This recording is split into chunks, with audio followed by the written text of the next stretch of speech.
Ghana this year, Joe United Television UTV so any abraso. My muamman somewhere Baba and Bremo say Cassia board. I may come say, and you could be a Darman, you didn't semno ever. I said, I call your man, that's the way chocolate drink. Don't hear, I own so share. Special ice, mineral water, special drinks. For you not piano, or special. Best Point Savings and Loans Limited. Mama Bankhead. I come what it. Audience dial *277# Nane bank in also best assurance of my Daruma. Then some no banner the Dimakotin be any. Edom kuma omra shebedwam adia to just say Commander Sugar Factory na ban ayo ye no. Yen sha se enye adwuma wo. JC Ewo Abreport Junction Islamic Senior High School. Menonam so school from Quadadro na prepare na menoka say IGP Dr. George Akufu Dampare akopiem honorable National Cathedral na yesi no Osafo hwe sikasem to say ebema omanu sikapa Ghana for yemoa Osafo henka mantam eso honorable Henry Kodie they are two internal auditors and him say one more adwuma ntantem say the beya samankata eko MMDA no hono eto anase eto betwa na NDC amayeko no anya mfinhia duosia 60 years omo chese 2024 ombeji tumi afri MPP fonsem Afi yabeko regional commanders Edema Ghana Immigration Service Sabra Menoka se futu Akua mom se ya hye so ahodo no wo mo ho ban se be nipa bonfo entimi piemu ewo man emu ensam no ebi eka ho ena donhwere ba kontem yaje penia ye de eba be so mo bedin ade akua Agyeiwaa Kodie mene David Ofori Osafo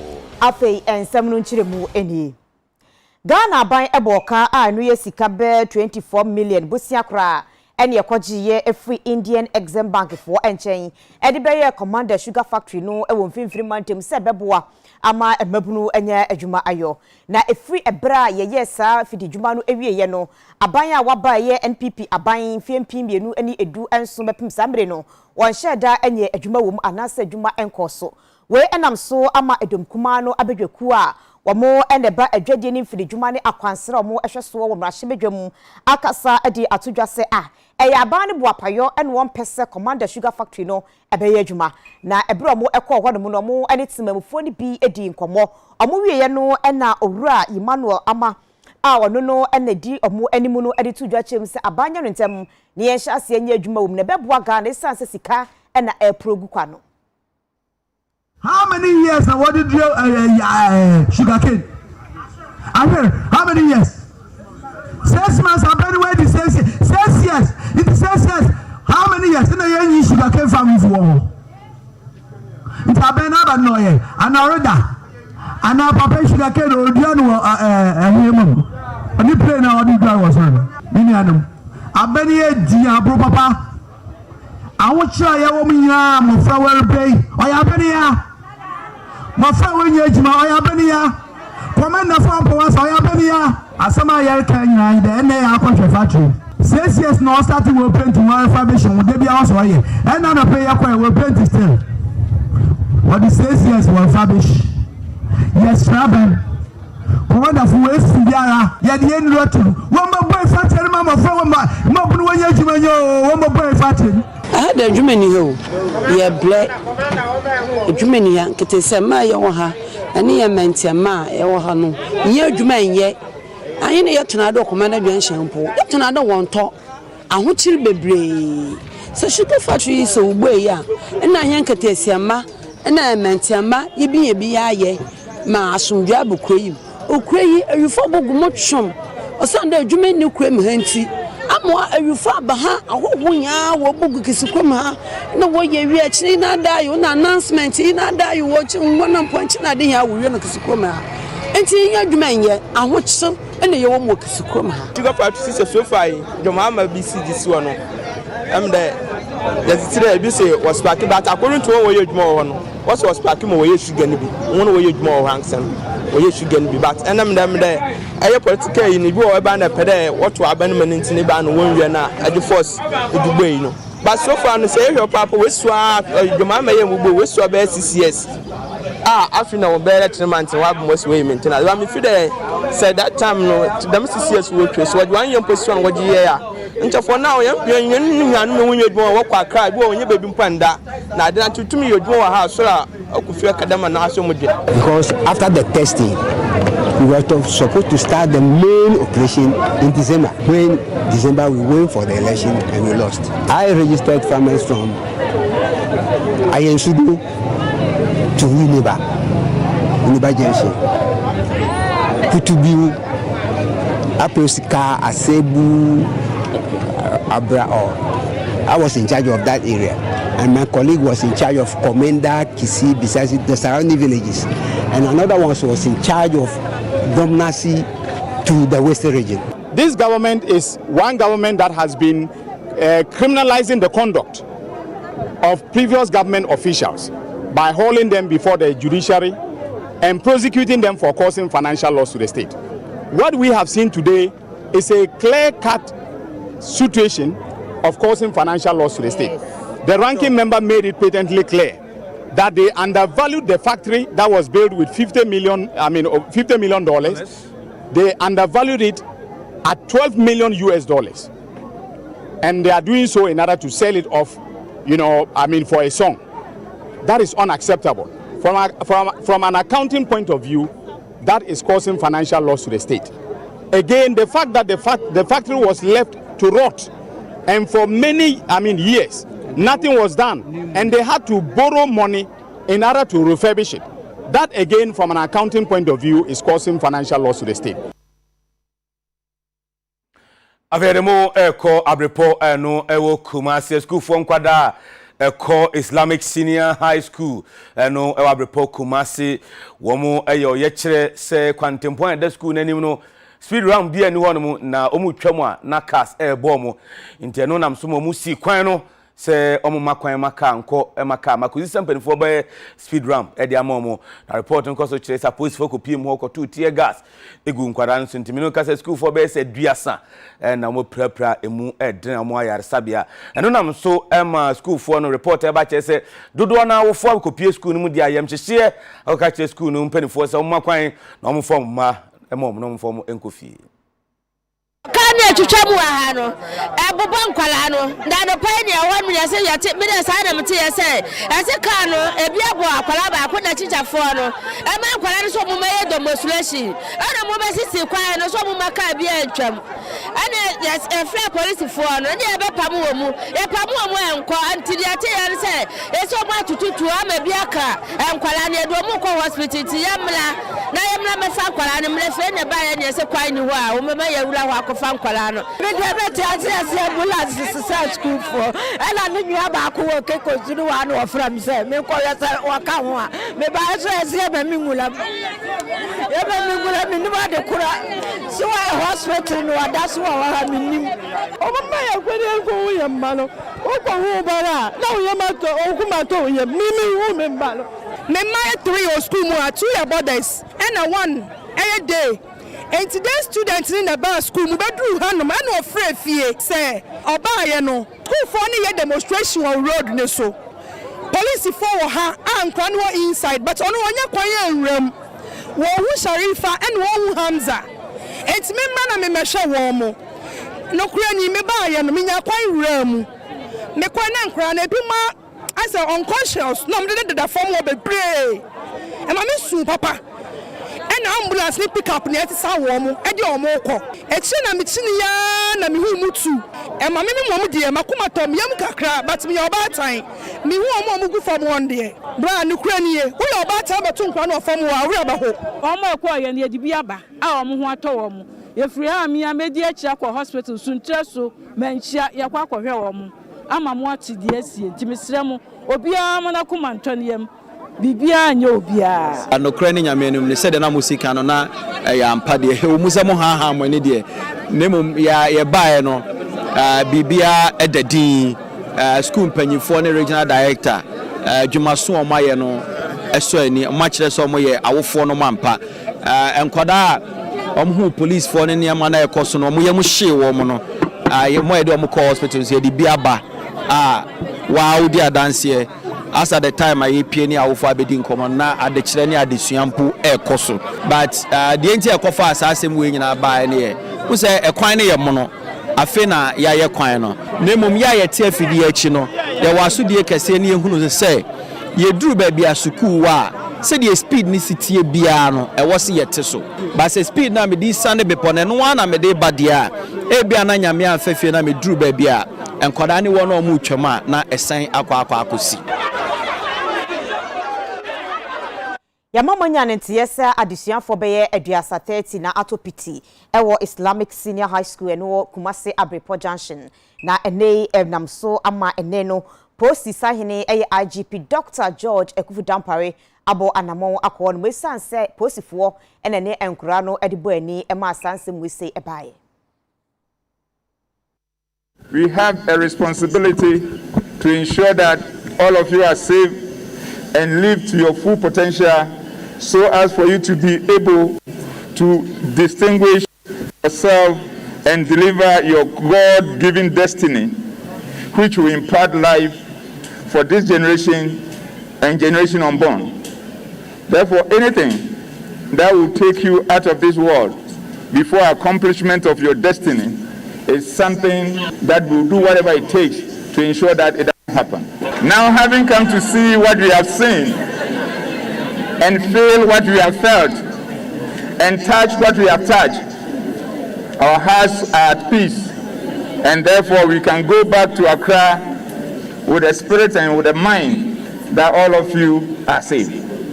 And with this, the incident also that happened, as soon as I touched base and went round and saw the dangers that you were exposed, I made a couple of calls, and the urban roads and its leadership have accepted to quickly come around and ensure that the right thing is done to save your lives, to live your full potential. We are going to monitor to see to its full accomplishment so that each life will be protected. But as a father, let me give you a piece of advice. Anytime you are confronted with challenges, you have the leadership at the student level, at the academic level, at the residency level, and you have this leadership at the very top of the school level. Don't bypass them to take the laws into your own hands to create a situation. As a school, we will forever be grateful to the IGP for donating from his own pocket 10 ropes for them to start putting it on the road tomorrow. And again, after visiting all the students in the various hospitals, we have realized that no gun shot hit any student. And inshallah, all the students will be back this evening. I have 22 nearby, and 22 nearby. So tear gas on money reacted to because one student Ebisan now say on asthmatic condition that it underlying condition no is reacting to the tear gas. But almost stabilizer your call was someone who's kasa they were interacting with IGP kama. So far my home will be on serious cuts so far I haven't seen. I'm sure say some of them were being discharged.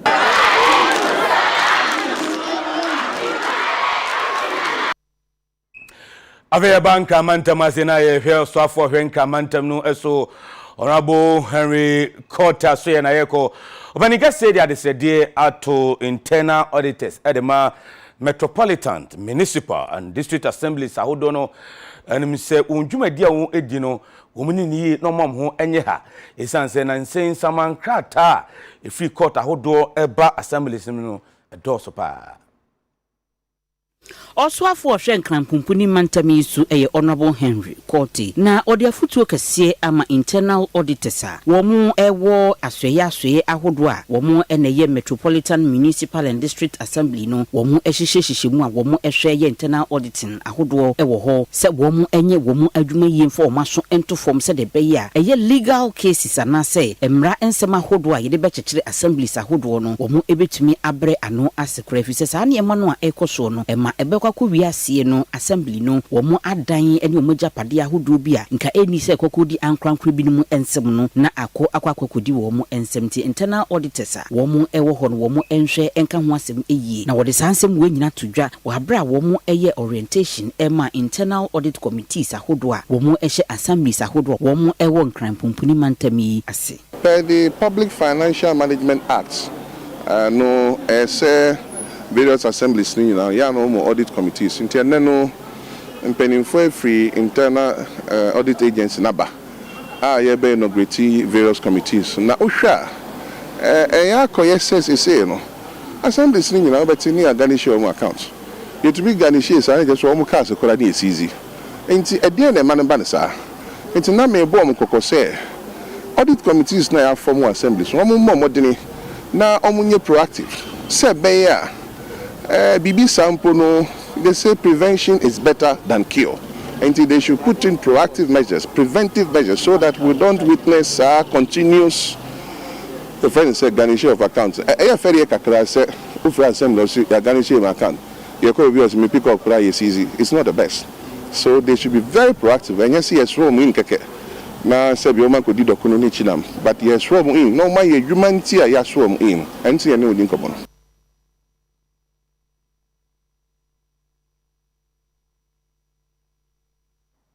And crying Sakanu Sesia and say a year Joel Quantimpon, so Fiesta Royal Hotel, and more Aquentia BSC, and ye call near near St. Trini Ransford, Ganza, Eddie, and who and Como.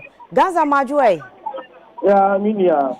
Yo, if I put a pa, I will Fiesta Royal, any more than Mona Quentia. It's the Fiesta Royal, with the traffic light in the water. Okay. Main traffic light. Okay. I hope I see. Che Musadi City. Straight to be the card number AGE 814212. And if we don't know fee at Mota and I echo Badina side.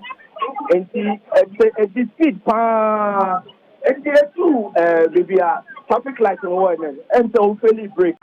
Openly break into no onion. If you cast there for or the people not their people, and on the two carcass you. The carcass and on the penalty. Or moment now quantain air tone and Yamano and our other ball back. And you need to saw Muslim card Munomina to fly. You see, the other ball no there totally unconscious. I feel ya Russia, ya pay party, I didn't see manifest. Enti cars dodo be say na sesi amika say anya akwanhia no na anyanyambia no police fo aba ho me no kasa ide cars makoma ko sa fight most cars me nsa na for you drive back na car kese pa so back that cars no na the floor me no kasa ide police fo aba around that o ma ba be ye investigation o ma ye measurement o mo try to understand this. Enti traffic situation no at sense here. They say a choky but police for na no more try say on be directly. We share omo mufi asumota eba towards Ofori Madina side. Traffic light on side no choky after the police for na ba omo try on be redirected traffic na after baby. It's me find say Madina trotro car. Meka car no ana enipa umpasinya womu no Madina trotro car. Trotro car, Sprinter car is green in color. We should be sure now we say green color. I am enipa ye mabumu a akwanhia na sinti ye do mu nyina kwa ya sabi ana say obi afaka akofi. The brain no mo se trotro ni de omo mo hwe anyo mo ne de omo de omo ti form ka ko. But conform yen sabi wo ma omo de omo prayer. Omo de ebi go around the do ko. This about to me say me kata na or say or eye ni don't mean kata tikia. But omo obutimi na bebre ebi oko. Na their card born na kata the emergency ye de ko omo boto ade yes you oba or something water. E wa happen. Oh okay. Ganza ya da say amane ba wodi maye. Na akwanhia asi e wo Joel Quantimpon so Fiesta Royal Hotel animu wod mo anasa akwanhia no asie na de ka nyanse se akwanhie si na wotike mu a aya mempentem kofi ese okwa yaresabe esanse wunim ebia na de epra wo no ewumu enti na oyede okwa yaresabe na yahwe enti posi fogusu a omohwe ama ekwamu atnetene traffic ne de ano no ayedin enti se obi ebefie no wacha wonam kwan so a monti na se che no wache ye gina wese so ahome aba ye ba akase bono ye beto aso.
Osafo esama makwa baba UTV kaseboyi eso yetwa nsem so area mama na ye call the new patriotic party MPP amanyuko no enche na national elections no ebaso ewo man Ghana mu enti won wa ejina no obi aguso ebonto a enya semkuma na ora Jombuadu JB our general secretary ni abrede den se osan ejina biom ni atwaba ma no na netie yi a osan ebeye general secretary de ama MPP amanyuko na proba no na kopie mu ewo tifedo mantemo na ho ana okoye no MPP chairman wo Northern Region chairman Mohammed Samba de atunanim se wo bonto a TV mantemo kra de mo ma hokra isansa de hode o ya assured wo munyina beto aba amano woni region mantam nyina kasa woni constituency delegates na kasa no munyina hu se ora Jombuadu ne betimi abo adwuma nti o motanachi pumping.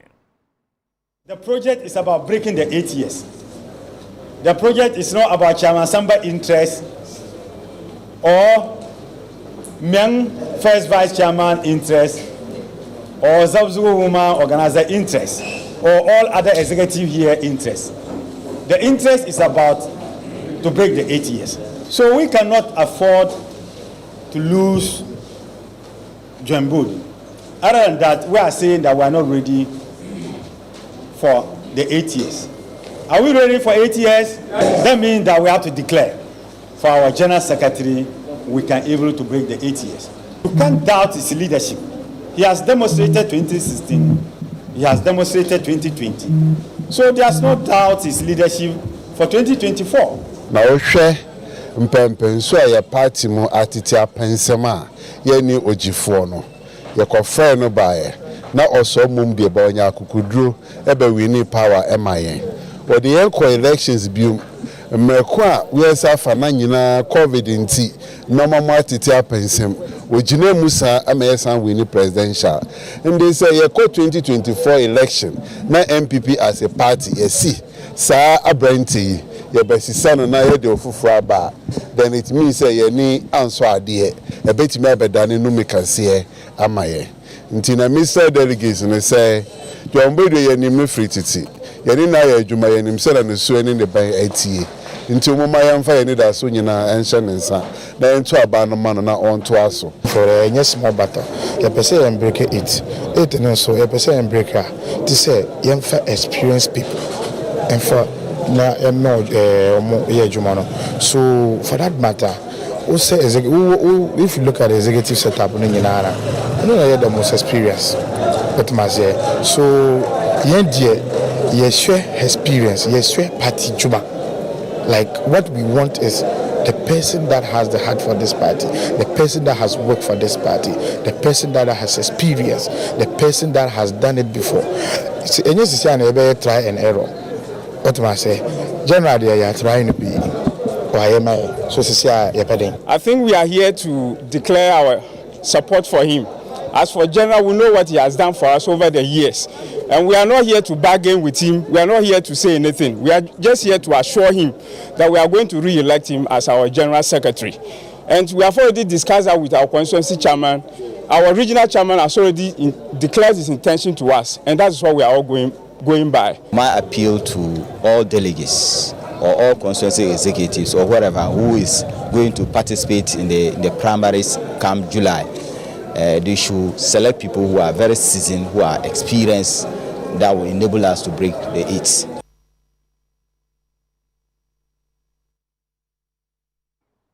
Abano enam aseye hwe sase ene obade ni paso ama forestry commission edi animu a ye di enua ede aboga ne kwaye brentu ahodo ne ho ba na afensu ya hwe ama atnaye enyafa ahudie na ene forestry commission meche bedweko omuhwe ye kwaye brentu ahodo ne so kyerem se enua a omutimi eduaye efiada ni mu obepim ene no eye 22.6 million na omakran kromani so betimi edua be 20 million ti de omaka so bedua no nyame adom omutimi po edua amanabro so June da etosu dubia no aban ayesi ho se yemfa enuaduanua e wo man yi mu emuama yenkwa ye betrum eni nkronkrom ahodo no so entimi enyefe eno enam so emanano fie da sa adwumadi ekoso enu ti asoye ehwe ye kwa ye ho nsem so eye forestry commission ya wo mu ehye asoye ehwe ye nsase ne obade nipa atwa ye ho ahia so e de atodwa se wo mu enam sa project yi so eche enua beye te se 22.6 million ya wo mu ede ma mmea ne nipa ahodo a wo mu etimi eduaduanua no na eno nam so ama Osafo apedi akira wo hwe ye nsase ene obade nipa atwa ye ho ahia so Honorable Benito Owusu bio akasa e de atodwa se aban e de sika bet 6 million Ghana cedis ene hye sa exercise yi emu omampanyi aka se yeni animo na yenwe na yenua 20 million ye na anu fia de atwa emu no Ghana fo na sori woka ma wo mu ina no so ba be so mu bi eboa ma yedua and then yeah can forestry commission omo system application omo setting up omo quality data from all your districts na Ghana any region ni na no that man who say the dua aduaba no dia kodi nipa ho ye kasa se si 22.6 million dia kodi nipa ho na ye wogidie se once akodi nipa ho de nipa na no obegiye enti na tsese nipa no obedua yesu yesanim se bebre susu egusu a wo mudua ende ye kasa minim se bi dua na no enu akwasi adai nsori ne de ni na amohu ye no akwasi adai ya no mudua ye omko asori no mde picnic no mdua across the country enti egusu a ye ko ne yenim se weekend ya ye ko ebi mususo bekwa still bekwa akwaji bi aka ho na app no nyade a omo be close ne down enti wo mbe kusu no matoa so no ma collect data no kopim si ye be wiye ni na ye dua ni sese no de aka ene si ye behwe ne nua ye dua no ye bebo ho ban ye ko ye nim no nsuo to de ye danyame ase se nsuo pa to mayen na mom de aka ene se de ye dua no ye bebo ho ban se baabi ye won ye hwese emua bi nkɔwe afi suso baabi ye won suso eduru baabi na se bi nsuo no atwa na nto bebre a yenya ya dua titiru de dua no ye mantem ane efie no ye bayire ye ho ne yakɔ hwese ye beguso se de be ya enua ne benyini eno achi eno pani kwankyerefo da forestry commission ano owura John Aloteso ede to dwa se wo so be ye omafam die na enua hodo no maduadua no bra no wo makɔhwese de ne tibia mu esitie nsuo ne sese wo mu diguso a wo mu ade agusu se de be ye ni nyina no betumi anyini yi aboa ama anyini kama pa. Oh, you say me I distributed over 22 million seedlings. And still almost enter because we call some areas like so TC. No do and almost because of internet because any figures no any generated figures no enter these figures from the district now reflecting and the figures will be updating from time to time. Yeah, don't master no now yes call on them say and we are no who we are any no afiansa na adwuma no starting and omucho say omunhwedua no manenye be say omu water we feel say water from time to time up to the point no ankasa betumi and na wo problem bia you will nabes ye de betudwa na ofra forestry commission be ma technical advice. What have to ama regional commanders at the Ghana Immigration Service? Sir, one more banye pa. Ghana chef so said be the pabon for emungra omaimu no me basabasa.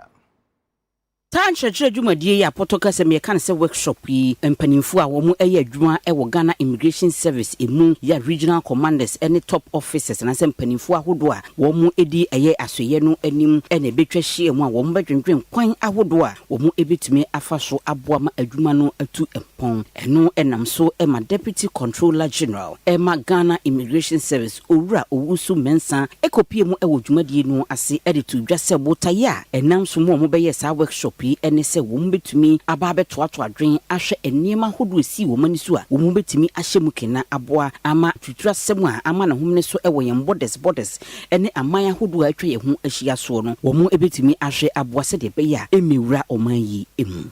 I entreat you all to bring the best in you and contribute effectively to the program during your 4 days stay here. I cannot end without stating that we all know the times in which we are. I'm talking about the terrorist activities and violent extremism that seems all around us. As regional commanders, you have a big responsibility to ensure that borders under your command are safe. I know the government is putting a lot of things in place to ensure that Ghana remains safe from these attacks. But the buck stops with the service, as we are the first point of call at the points of entry. Project Manager Emma International Center for Migration Policy Development eye Amala Obi Boy Nwalo ono so ekopie mu ewo dwumadie no ase enso edensem sei atudwa. I take this opportunity to inform us everyone here today that the next phase of the Strengthening Border Migration Management Project, SMIG, is also looking at the development of the next strategic plan, which is why we are especially interested in the outcome of this evaluation, because the outcome of this meeting or the output from this meeting would feed into the next strategic plan.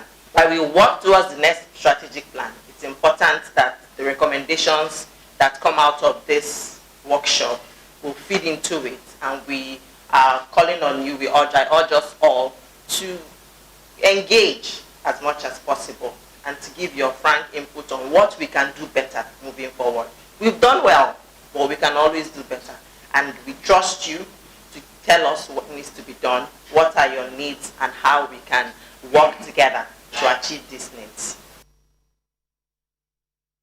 NDC Amayokono enyemfinjie duasa eye 30 years eno enti omo ahye hofa na fashe no ase ne mpendifo ekasa edi tu dwachire mu se emfinjie duasa senkase bi ebuse bi ekronto yeni pa enkoko na nimu pa baba wapodi enkasa amre kranko wo be mienu ne miensa na sade omo pem su ko manim no aba beboa Ghana wa amanyosemu no beto akoso ayo emfin pim mienu ene aduonu na 2024 de edane sebo sede nyara NDC Amayokono bedi nkunim ewa abaye beto nim.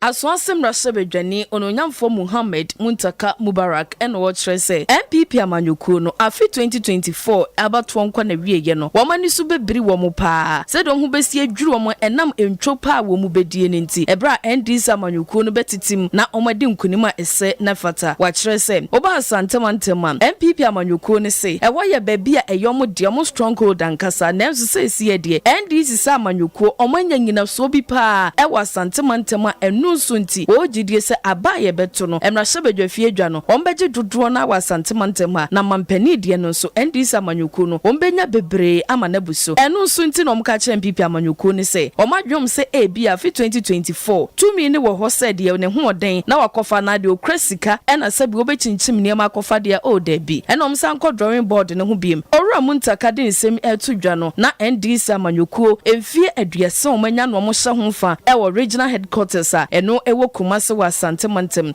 wom say ene ye celebrate ye party 30 years of NDC me de dan yankopon ase say party ene atintim ewa santemema me say susu biom say party yame aduma 2024 ye be shoko MPP ewa santemema ya bitimiti MPP ayo ma adwin say Ghana had the here say Ubebu Ascano. Now Ubebu Ascano, the opposite of Yabia and Ubetime. Sika, I the Betimaya Kokudu. But 2024 election there. So I'm going to do some better Uyama, almost our drawing board. So Yamitimiti 2024 Abano is not for sale, too, it is not for grab. Modern House a Bobiano Yamitimiti, Yababo and Homodin.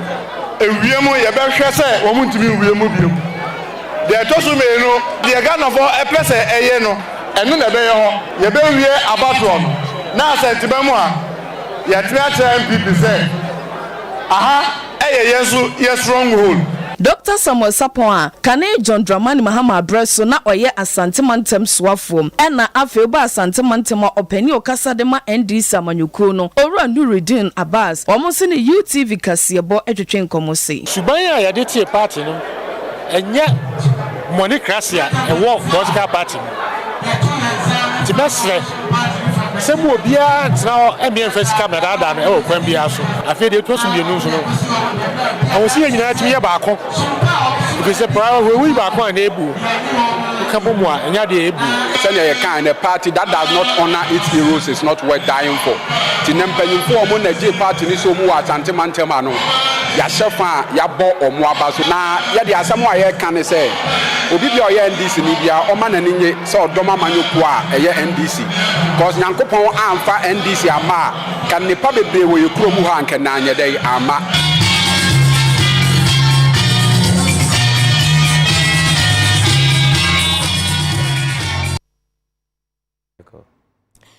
Yehumi Abasisia.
Yamaye ho akwaba afe yento akase bono eswei. Aban si wosi asoridan ede amaye ho Nyankopon na Ghanafo ekasa kirim so mani ni sika sabri enti gebeya aban no wonto ne boase kakra wei ena Osafo hwe sika samso ruake no fowi ata ede atodwa chem se wonno a mo eku etia se yensi asoridan ema Nyankopon no eya kekasam ena mo ekeka na sika edi besie no se Nyankopon ya dom ni etimi siwi a ye benya faso bebre afri so a enya asam ketua nkrofo beba mu po aba be ye adwuma mu betua ka wo ho. Finance Minister, Minister of Finance, looking at our resource envelope, we will then be able to determine, how much we put in at any point in time, and that is sensible. Okay. And so, year to date, as I mentioned, we spend maybe 1/1000th of our expenditure on that, and that's what I mean. But I'm very confident about the ability to raise resources within the Christian community, within the general population, and outside to be able to fund this. And then more importantly, if I were also to look at really the economics of it, I truly see an overwhelming capacity to be able to pay this off, in short order with 600 million Christians on the continent, with the African diaspora population, and with what I see in other places such as Saudi and Israel, etc. I'm confident that we will also. Typically, I'll look at an internal rate of return when I'm doing that. I think we should be very particular about minimizing the importance of our spirituality to our nation building and the need to give glory to God. I think it's meant to be about 350 million over that period. Cedis or dollars? Dollars. And the expectation, really, as we said, is that we'll be right in pushing for private sector church mobilization, Ghanaian citizens understanding the appreciation that they must give to the Lord, to support that. The government always in the background to ensure that the process moves on. Expect and hope that March 6, 2024, we should be able to do that. And so we need to get aggressive about supporting the trustees to fundraise outside of the system. But truly, Ghanaians also embracing, this opportunity truly to be part of building something to glorify God for what He has done for us. Because I think it's clear. Let's seek ye first kingdom of righteousness, and all of these things will be added. So we can't not fulfill that part, and we have to have faith. But beyond the faith is also that the numbers are palpable. 600 million African Christians, 143 million Africans in the diaspora, the examples in other places like Israel, Saudi, etc.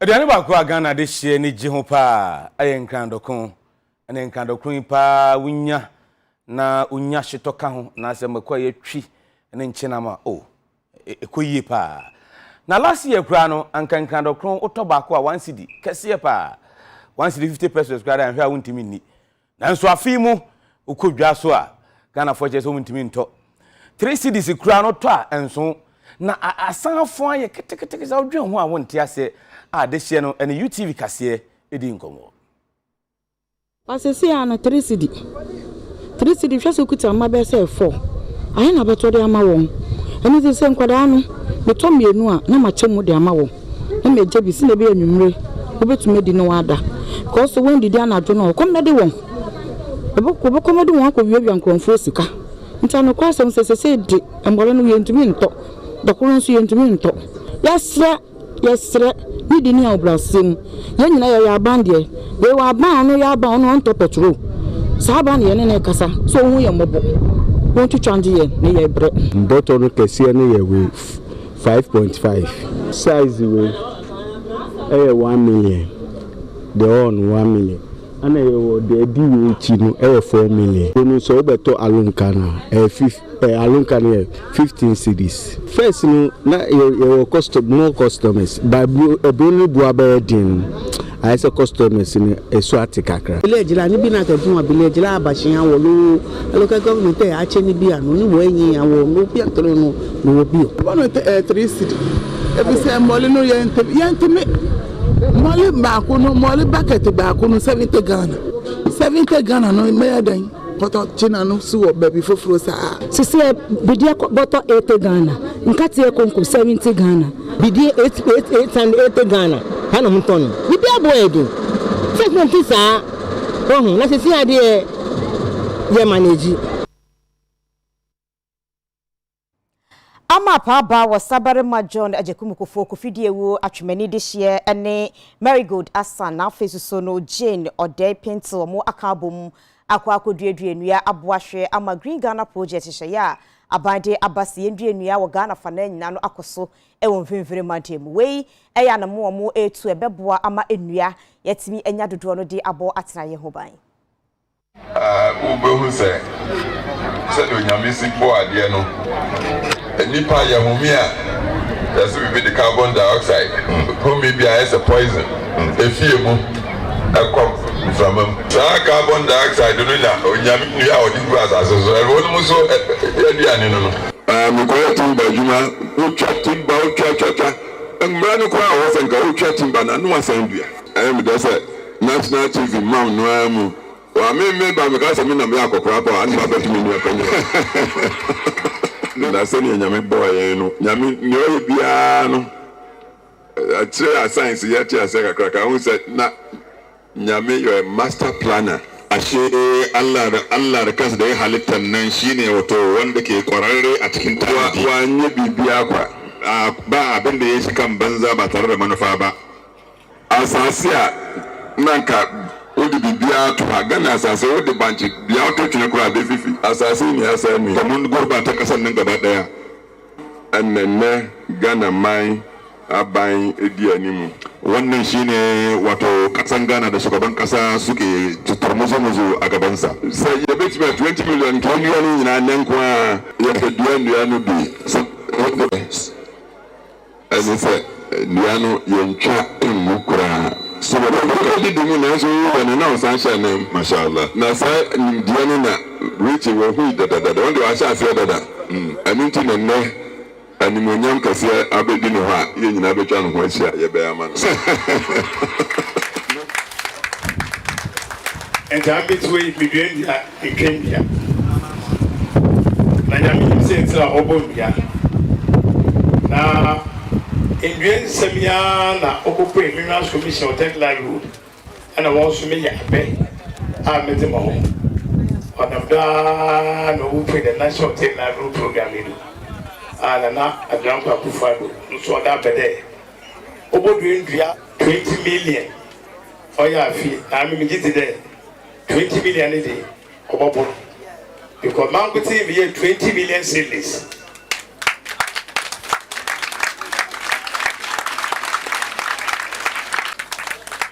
na indian and continue we from Minda kasi September. It is a mood there school for the real people or I don't get them mudia.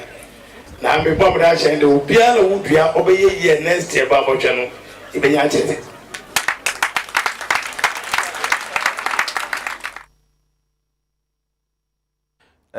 Uncle Richie Ayade. Pa. Ayade papa pa yebona baso. Se wono akasa de tintim nua no nketenkete ene abaye etua ye de eko. Enti agina wese so edi ewie eye anwumre akankase bono aseda enko ema class hair trend omo na share me kama yi omo ha to plaza edu from 0557288988 ya yebi asho bidin ade akua Agyeiwaa Kodie David Ofori Osafo ene Monday yademko enele Monday special ma ebono ede twamos.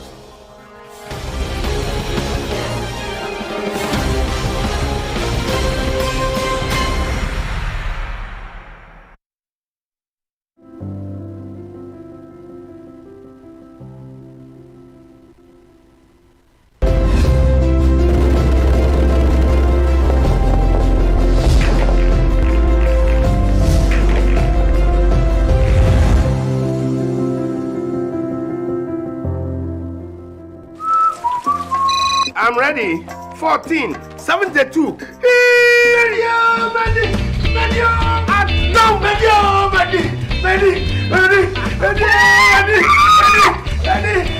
madam.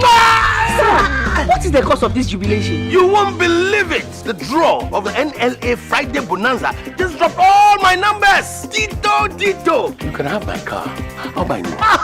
You see, the new machine has made the process so fast and legitimate. Is that why you're jubilating? I had divine numbers and I played mine on Wednesday. Don't you worry. I'll buy myself a car. Now Wednesday and Friday, I just know. With the Tommy Lam, we see. Giant.